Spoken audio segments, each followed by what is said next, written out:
옛날에 못된 시어머니가 있었습니다. 며느리에게 얼마나 시집살이를 호되게 시키든지 이 며느리는 시어머니가 너무 무섭기도 하고 싫기도 했습니다. 그래서 시자가 들어가 있는 시금치만 봐도 경기를 일으켰다고 합니다.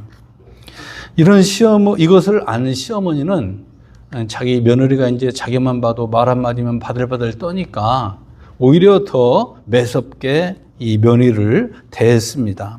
그러던 어느 날 이 며느리가 이제 예수님을 믿게 되었습니다.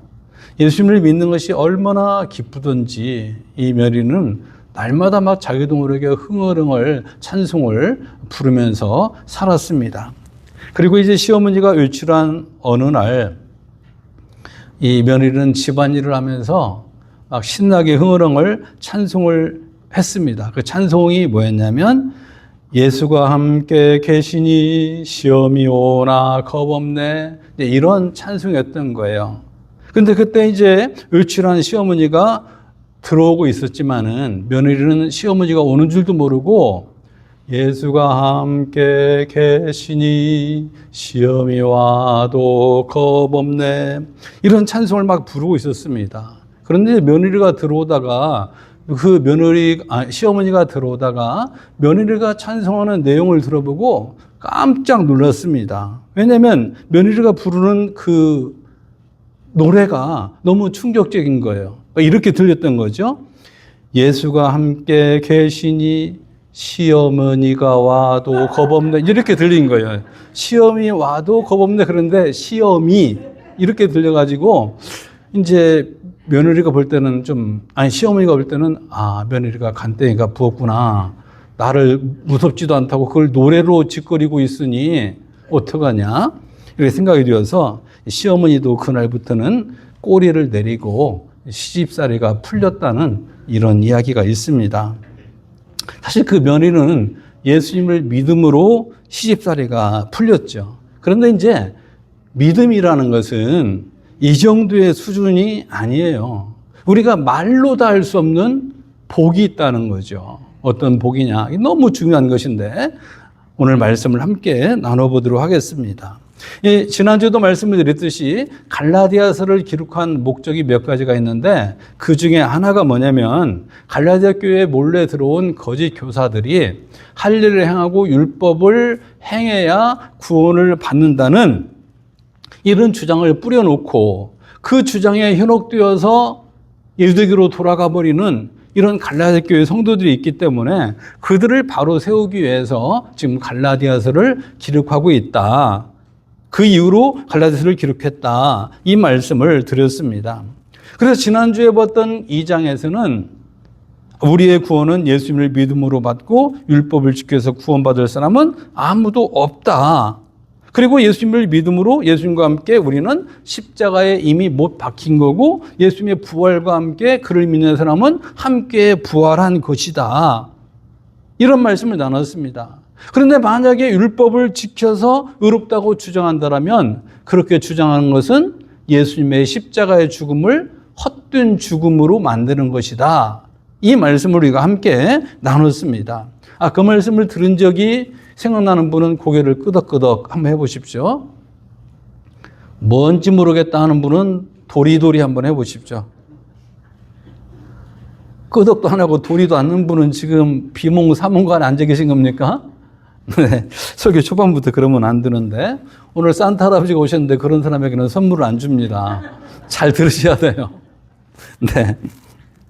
자, 이런 것을 설명하다 보니까 이 갈라디아서는 믿음과 율법이라는 말이 매우 자주 등장을 해요. 예를 들어서 갈라디아서 6장밖에 안 되는데 이 율법이라는 말이 무려 33번이나 나오고 있고 믿음이라는 말이 22번이 나옵니다. 그런데 이 갈라디아서 3장에만 율법이라는 말이 16번, 반절 이상 나오는 거죠.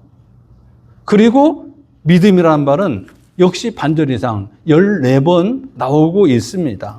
그만큼 이 갈라디아서 3장은 믿음과 율법 논쟁의 핵심 장이다, 이런 말입니다. 이 3장을 여러분들이 잘 이해를 해야 돼요.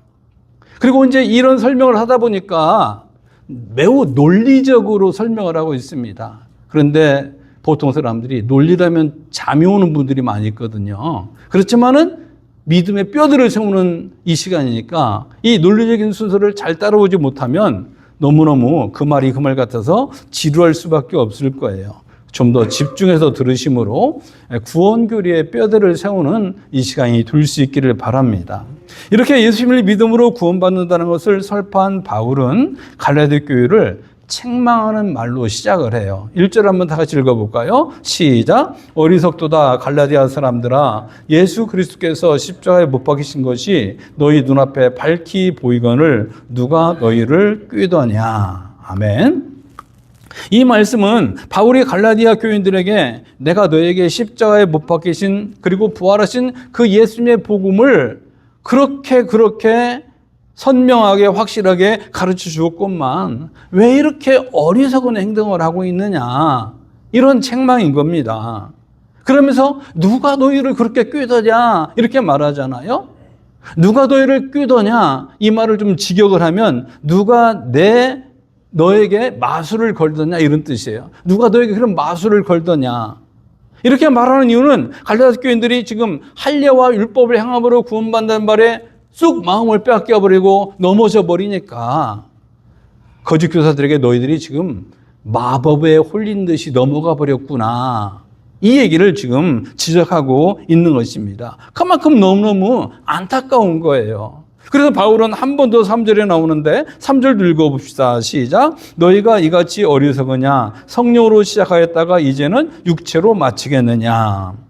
바울이 복음을 전했을 때 성령이 임하셔서 거듭나고 예수님을 영접했는데 다시 율법주의로 돌아간다는 게 말이 되느냐, 이런 말입니다. 너무너무 안타까워서 왜 이렇게 어리석어, 이 말을 반복하면서 그들의 어리석음을 책망하고 있는 것입니다. 4절에서는 이렇게 말합니다. 4절은 너희가 이같이 많은 기름을 헛되이 받았느냐, 과연 헛되냐.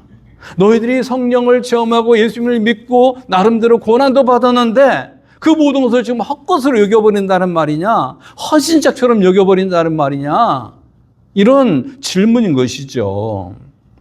물론 아닙니다, 그 믿음이 헛되지 않습니다, 이런 대답을 기대하면서 하는 그런 질문입니다. 이 질문 속에는 바울의 갈라디아 교회를 향한 애타는 마음, 어쩌다가 그 가짜들에게 속아가지고 왜 그런 모양이야, 왜 그렇게 살아가, 왜 옛날에 나왔던 그 구정물에 다시 발을 담그는 거야, 이런 안타까운 마음으로 지금 이들을 강하게 질책을 하고 있는 것입니다. 사실 이런 바울의 안타까운 마음이 곧 하나님 아버지의 마음인 거예요.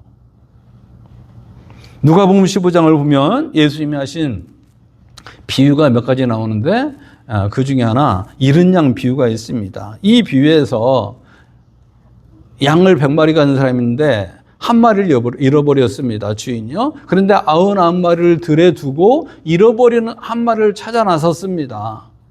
그리고 한 마리를 찾자마자 그 한 마리 찾았다는 이유 때문에 한 마리 비용과는 비교가 되지 않는 많은 비용을 들여서 동네 잔치를 벌였습니다.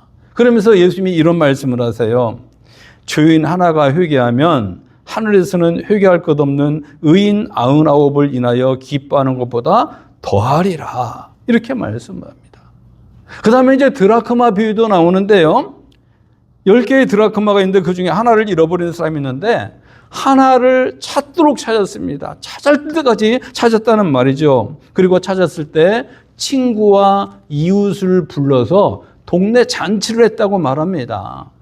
이건 역시도 한 드라크마는 노동자 하루 품삯에 불과한 건데 하루 노동해가지고 동네 사람 잔치하면 하루 노동자 값으로 잔치가 되겠습니까? 훨씬 더 많은 비용을 들여서 잔치를 벌이는 거 아니에요? 그러면서 이렇게 또 결론을 내립니다. 이와 같이 주인 하나가 회개하면 하나님의 사자들 앞에 기쁨이 되리라, 이렇게 말하고 있습니다. 그러니까 한 영혼을 건지는 것, 이것은 절대 경제 논리, 이걸로 계산이 안 된다는 거예요. 다른 말로는 한 영혼의 값어치는 천하와도 바꿀 수 없는 소중함이 있다. 이런 말입니다. 만약에 우리들을, 저와 여러분을 하나님이 경제 논리로 구원하신다면 가난한 사람은 절대 천국 못 가는 거예요. 그 말이잖아요, 그 말. 그런데 그게 아니라는 거예요. 그래서 우리가 사람을 볼 때요, 특히 예수 믿는 사람은 그 사람이 정말 예수님을 잘 믿느냐, 이걸 기준으로 사람을 볼 수 있어야지, 저 사람이 얼마나 부자일까, 돈이 많을까, 교회다가 얼마나 많이 이바지를 할까, 이런 기준으로 사람의 값어치를 판단하면 절대 안 됩니다. 왜냐하면 하나님 아버지는 우리를 경제 논리로 보지 않기 때문에 그런 거예요.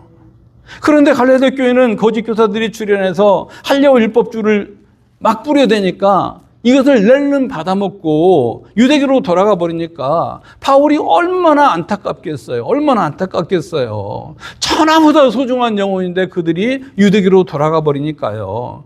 그래서 너희들은 왜 이렇게 어리석어? 이렇게 책망에 책망을 거듭하고 있는 것입니다. 그러면 여러분, 저와 여러분이 하나님 앞에는 얼마나 소중한 사람이겠습니까? 한 영혼이 너무 귀해서 이른 양 한 마리 드라크마를 찾고 동네 전체를 버리고 경제 논리로 우리를 보지 않는 하나님이라면 우리 한 사람이 얼마나 소중하겠냐고요.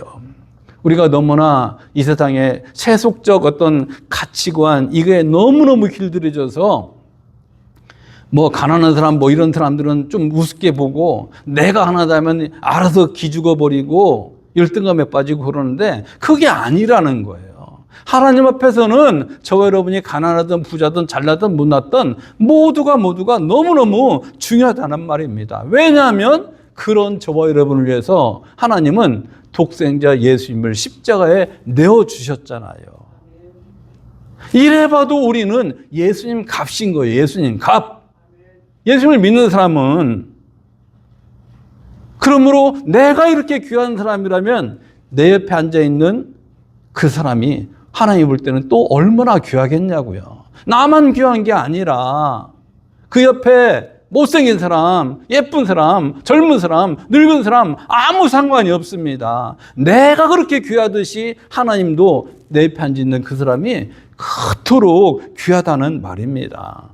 그런 의미에서 저와 여러분들은 내가만큼 귀하니까 열등감에 빠져있지 말아야 되고, 따라서 다른 사람 마음을 아프게 하거나 실족시키는 일이 없기를 주님의 이름으로 부탁합니다. 그래서 우리가 말 한마디, 행동 하나를 공동체 앞에서 조심해야 되는 거예요. 어떤 사람은 상처가 많아서 그냥 보통 말인데도 상처를 받고 주저앉아 버리는 사람도 있는데, 그런 사람들은 우리가 더 조심하는 수밖에 없지만, 그것이 아니라 정말로 내가 말을 너무나 함부로 하고 함부로 행동하고 이름으로써 상처를 받아서 누군가가 주저앉혀 버린다면, 성경의 비유를 빌리자면 그런 사람은 연점의 뜰을 메고 바다에 던져져야 되는 거죠. 정신 바짝 차려야 됩니다. 또 저와 여러분도 복음으로 단단히 무장해서 또 어떤 유혹이나 어떤 핍박이 다가와도 절대 흔들리지 않는 믿음의 사람이 되기를 예수님의 이름으로 축복합니다. 이렇게 거짓 교사들에게 속아 넘어간 갈라디아 교인들에게 바울은 이런 질문을 했습니다. 2절 읽어봅시다. 시작. 내가 너희에게 다만 이것을 알려하노니 너희가 성령을 받은 것은 율법의 행위로냐 듣고 믿음으로냐.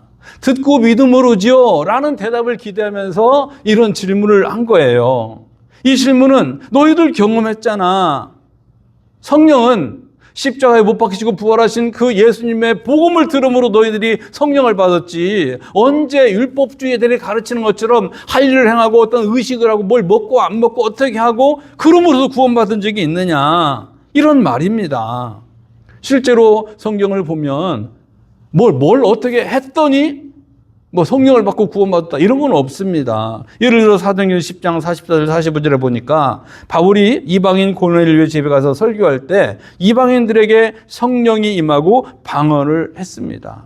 말씀을 전할 때, 십자가의 복음을 전할 때, 그 복음을 듣고 믿었을 때 성령이 임하고 구원받았다는 말이에요. 방언도 했다는 말입니다. 사도행전 19장을 보면 바울이 이방인적인 에베소에 가서 복음을 전하고 안수했을 때 그들도 성령을 받고 방언도 하고 예언도 했습니다. 절대 그들이 할 일을 행하고 율법을 행해서 구원받고 방언받고 뭐 이런 게 아니라는 말씀이에요. 그러므로 유대인들의 주장처럼 특별한 의식이나 규례를 행함으로 성령을 받는 것이 아니라는 거죠. 그런데 어떻게 할 일을 행하고 율법을 지킴으로 구원받는다고 주장하는 그런 사람들의 말에 홀딱 넘어가 버리냐, 자빠져 버리냐, 이 얘기를 지금 하는 거예요. 절대 인간은 착한 일 많이 하고 기도 많이 하고 헌금 많이 하고 그래서 구원받는 것이 아니라 예수님을 믿음으로 구원받는다, 이 얘기를 하는 것입니다. 또 5절에서도 비슷한 말씀을 했어요. 5절 다 같이 읽어봅시다. 시작. 너희에게 성령을 주시고 너희 가운데서 능력을 행하시는 이의 일이 율법의 행위에서냐 듣고 믿음에서냐. 너희가 성령 받고 너희들이 믿음의 사람을 살아가는데 그것이 언제 성령의 은혜였느냐 아니면 뭔가를 해서 율법을 행해서 그랬느냐. 당연히 예수님을 믿음으로 했다는 말입니다. 그런데 2절에서는 성령을 받았다고 말하고 있고 5절에서는 성령을 하나님이 주신다고 말해요. 결국 인간은 하나님이 주시는 은혜로 구원받는다, 이 말인 거죠. 그렇습니다. 구원은 믿음으로 말미암아 하나님이 주시는 선물이지 인간의 어떤 노력의 산물, 어떤 쟁취의 결과 이런 것이 아니란 말이에요. 그러면서 한 사람의 예를 들었습니다. 그 사람이 누굽니까? 6절에 나오는 아브라함이에요. 아브라함도 하나님을 믿음에 이것을 그에게 의로 여기셨다, 이렇게 말하고 있지 않습니까? 근데 이렇게 이 바울이 아브라함의 예를 드는 이유가 있습니다. 그 당시에 이제 유대인 거짓 교사들이 봐봐, 우리의 조상이 바로 아브라함인데 아브라함도 할 일을 행했잖아. 성경에 보면 아브라함도 할 일을 행했습니다. 이 얘기를 하면서 그러니까 너희들도 할 일을 받아야지, 이렇게 말하는 거죠. 그럴 때 바울이 그들이 예를 들어서 말하는 이 아브라함을 다시 예를 들어서 되치기를 하는 거예요. 뭐라고요? 그래, 아브라함이 할 일을 받았어. 그런데 아브라함이 의롭게 된 것은 할 일을 받기 이전에 하나님을 믿음으로 의롭게 되었지 할 일을 받아서 의롭게 된 게 아니야. 너희들은 지금 거꾸로 알고 있는 거야. 이렇게 말합니다. 그러므로 아브라함이 할 일을 받은 것은 순종의 표시로서 할 일을 받았지만 그것이 구원의 조건이 아니었다는 말입니다. 그가 구원받은 것은 믿음으로 받았다, 이 말을 또 하고 있는 것이죠. 실제로 성경에 보면요, 아브라함이 믿음으로 의롭게 되었다는 말이 여러 번 나옵니다. 제가 여러분들에게 소개해 드릴게요. 창세기 15장 6절, 아브라함이 하나님을 믿었다는 말을 맨 처음에 하는 구절이 창세기 15장 6절이에요. 들어보세요. 아브라함이 여호와를 믿으니 여호와께서 이를 그의 의로 여기시고. 아브라함에 대해서 의롭다고 하는 최초의 말이 그가 하나님을 믿으니 그의 믿음을 의로 여기셨다. 로마서 4장 3절 성경이 무엇을 말하느뇨? 아브라함이 하나님을 믿음에 이것이 저에게 의로 여기신 바 되었느니라. 야고보서 2장 23절 이에 경에 이른 바, 성경에 이른 바 아브라함이 하나님을 믿으니 이것을 의로 여기셨다는 말씀이 응하였고 그는 하나님의 벗이라 칭함을 받았나니. 아브라함은 하나님을 믿음으로 의롭게 되었지 그가 할 일을 받고 율법을 행해서 의롭게 된 게 아니라는 말입니다. 종교적 노력으로 의롭게 된 게 아니라는 말이에요. 그러므로 잘 들으십시오. 우리는 믿음으로 의롭게 되고, 아멘? 믿음으로 구원받고, 아멘? 믿음으로 성령 받습니다. 이런 믿음으로 말미암는 구원은 차별이 없다는 거예요.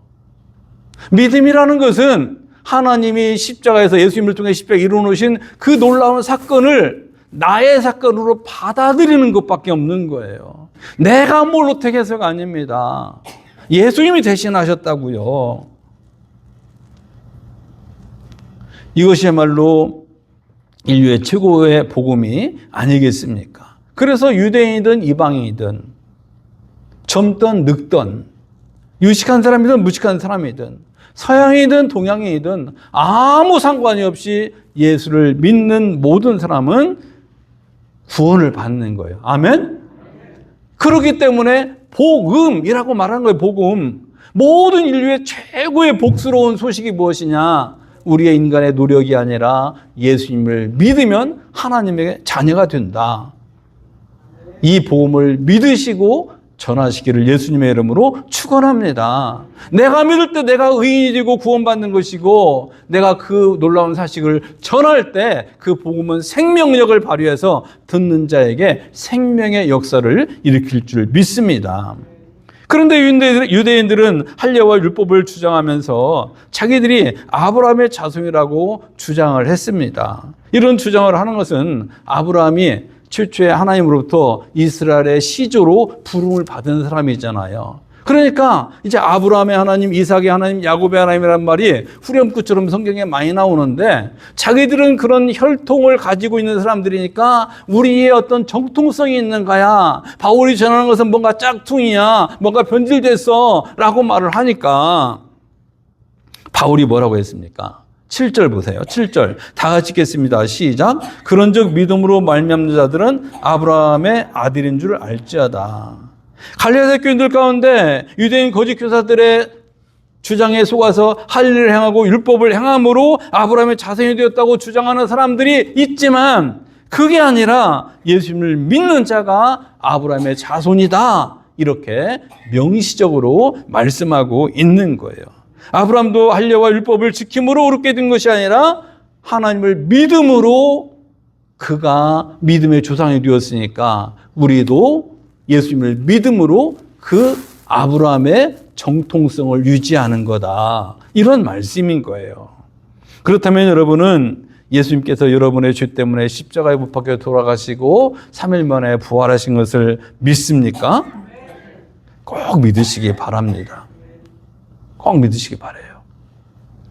이렇게 예수님께 믿는 자에게 하나님이 이런 복을 약속하셨어요. 어떤 복? 9절을 읽겠습니다. 9절 시작. 그러므로 믿음으로 말미암는 자는 믿음 있는 아브라함께 복을 받느니라. 아브라함의 복을 받는데요. 그 복이 어떤 복이겠어요? 이미 우리가 다 들어서 알고 있는 복이에요. 죄를 용서받습니다. 아멘? 예수님을 믿을 때 우리의 신분은 죄인에서 의인으로 바뀝니다. 우리의 신분, 예수님을 믿을 때 마귀의 자녀에서 하나님의 자녀로 바뀝니다. 성경의 약속이잖아요. 요한일서 1장 9절 만일 우리가 우리를 자백하면 저는 미쁘시고 로사 우리 주를 사시며 모든 불의에서 우리를 깨끗게 하실 것이요. 아멘? 저를 따라서 해보세요. 나는 아멘하고 왼수졌다. 왜 이렇게 아멘을 애끼는 거예요? 왜 이렇게 애껴요? 다시 한번 해보겠습니다. 요한복음 1장 12절에 보니까 영접하는 자 곧 그 이름을 믿는 자들에게는 하나님의 자녀가 되는 권세를 주셨으니 아멘. 아멘. 그렇지. 믿음대로 될지어다. 아멘. 네. 이렇게 하나님의 자녀가 된다는 것은 하나님 나라를 기업으로 받는다는 말이잖아요. 영생을 누린다는 말이잖아요. 이게 하나님의 약속이라고요. 약속. 그런데 여러분, 하나님이 이렇게 성경에 써서 약속을 우리에게 보여줬어도 이 약속은 믿는 자의 몫인 거예요. 믿는 자의 몫. 안 믿으면 그 사람은 별 수 없는 거예요. 안 믿는 사람에게 성경은 그림의 떡이에요. 예수님의 십자가 사건도 옛날 그냥 역사일 뿐인 거예요. 그러나 듣고 믿는 자에게는 구원의 은혜가, 하나님의 자녀의 신분이 선물로 주어지는 줄 믿습니다. 여러분, 말씀만 들어도 행복하지 않아요? 우리 보고 율법을 다 지켜야 된다, 기도를 많이 해야 된다, 헌금을 많이 해야 된다, 잘생겨야 된다, 이뻐야 된다, 그래야 구원받는다 그러면 이 중에 해당되는 사람은 누가 있겠냐고요. 그런데 하나님의 그 약속, 십자가의 약속, 이걸 믿을 때 우리에게 구원을 선물로 주시는 줄 믿습니다. 이 시간에 예수님을 꼭 영접하고 하나님의 자녀가 되시고 하나님 나라를 상속받고 영생을 누리는 사람이 되기를 간절히 바랍니다. 이렇게 찜튀기면서 설교에도 불구하고 마음속으로는 나는 아무 공로가 없어서 안 돼 라고 생각하는 사람이 꼭 있다고요. 꼭 있다고요. 나는 공로가 없대요. 내가 공로가 없으니까 예수님이 십자가에서 목숨을 내놓는 공로를 베풀어 주셨잖아요. 그 사건을 믿으면 나의 공로가 된다는 말입니다. 또 어떤 사람은 나는 과거에 지은 죄가 많아서 용서받을 수가 없어요. 그러니까 예수님이 십자가에서 못 박혀 죽으시고 죄값을 다 치렀다니까요.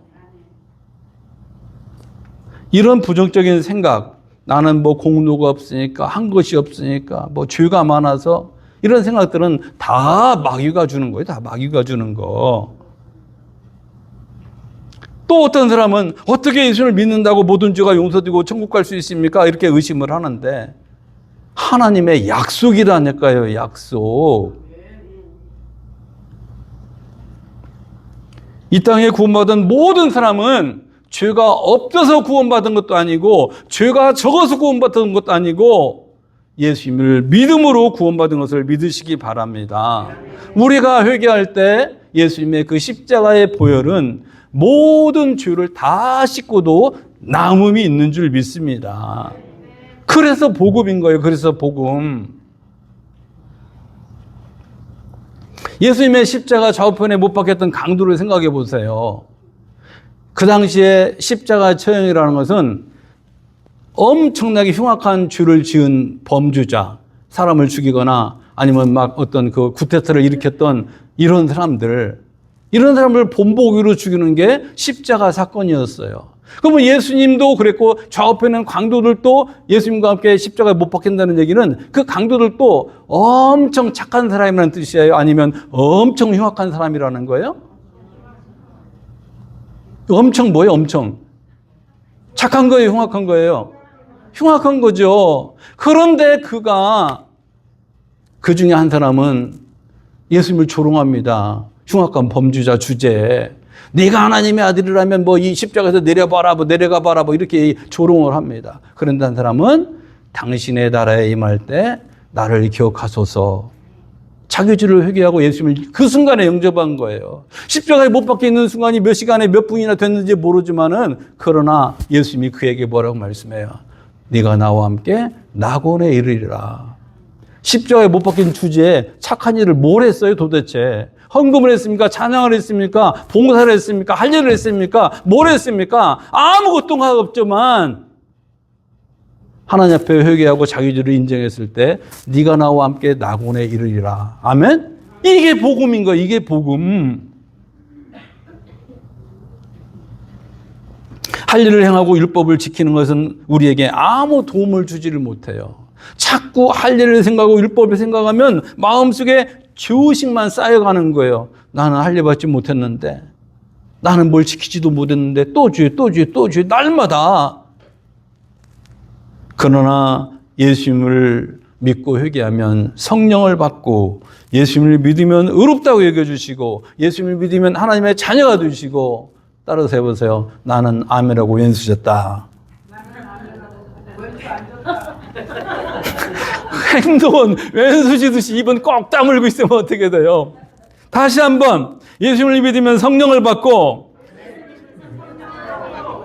아멘하라고. 아 참네. 예수님을 믿으면 의롭다고 인쳐주시고 예수님을 믿으면 하나님의 자녀가 되고 예수님을 믿으면 천국 백성이 되는 줄 믿습니다. 그래서 설교 제목이 믿음으로 충분합니다 이거예요.